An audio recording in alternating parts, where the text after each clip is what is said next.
Kain tayo mga mi. Ayan, siniganggang na bangus. Kaway-kaway dyan sa mahilig sa sinigang. Ayan, yung kay Kuya Lian G hotdog. Medyo nasunog pa. Kain.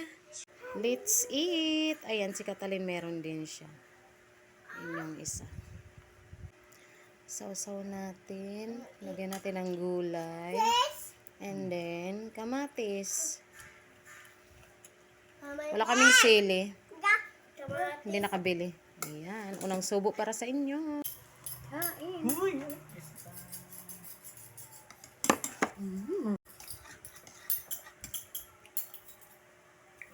Luto-lutuan na sila. Katalin, kain na.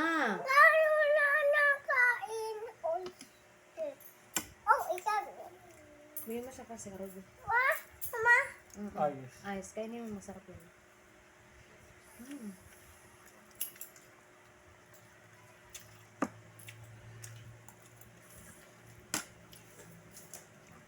Sinisipon ako.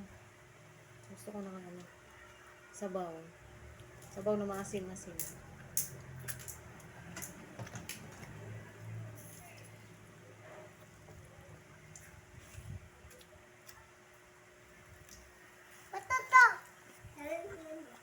Oh, labo naman natin.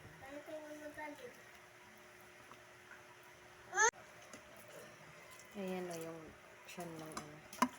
Bangus. Mataba.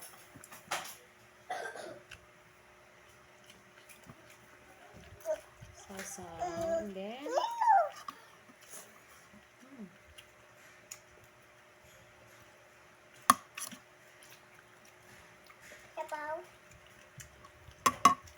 kangkong lang talaga yung nahalo ko kasi yun lang din yung gusto ng isa ko. Ayaw niya ng madaming mga halo-halo.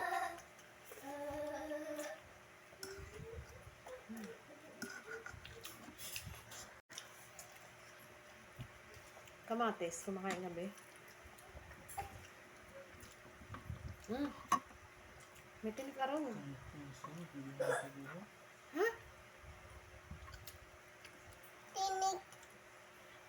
Buti naman talaga kahit kunting tinik na ano niya na raramdaman ni Katalin. Masarap tong bangus na to, yung nga lang matinik talaga.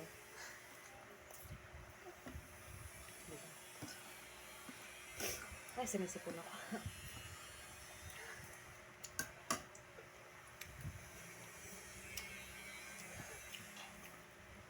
Sarap.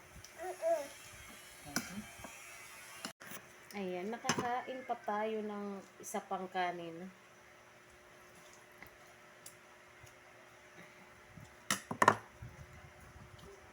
Sarap naman kasi kumain pag ano.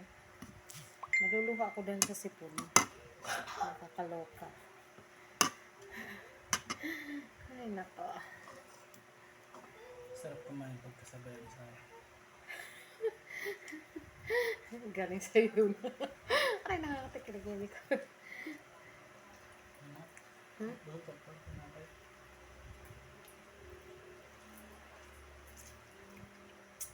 Kumain ka ba ng ano? Cheese bread?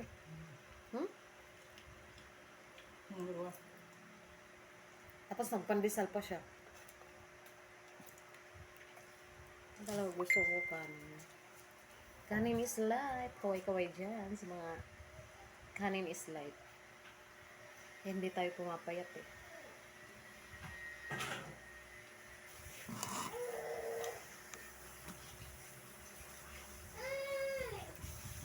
Hindi ako mahilig sa ano. Soft drinks. Junk food. Tinapay, pero kanin. Kahit ano lang, simpleng ulam.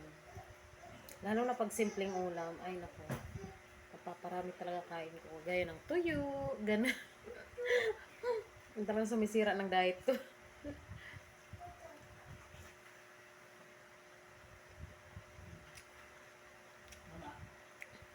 Naluluha ako dahil sa ano ko. Ang sipon ko.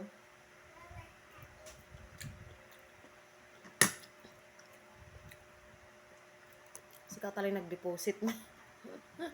Ano ba yan?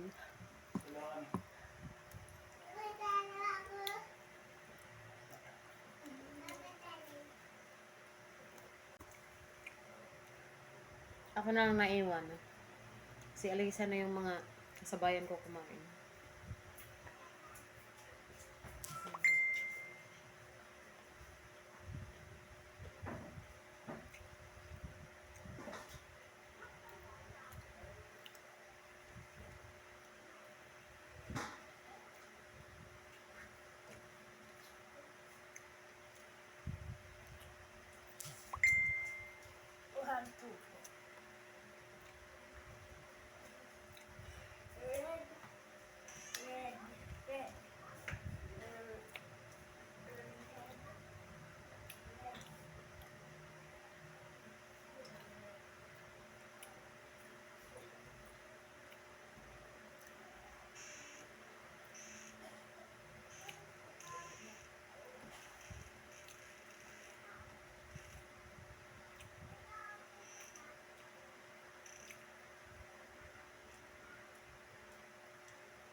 Busog much.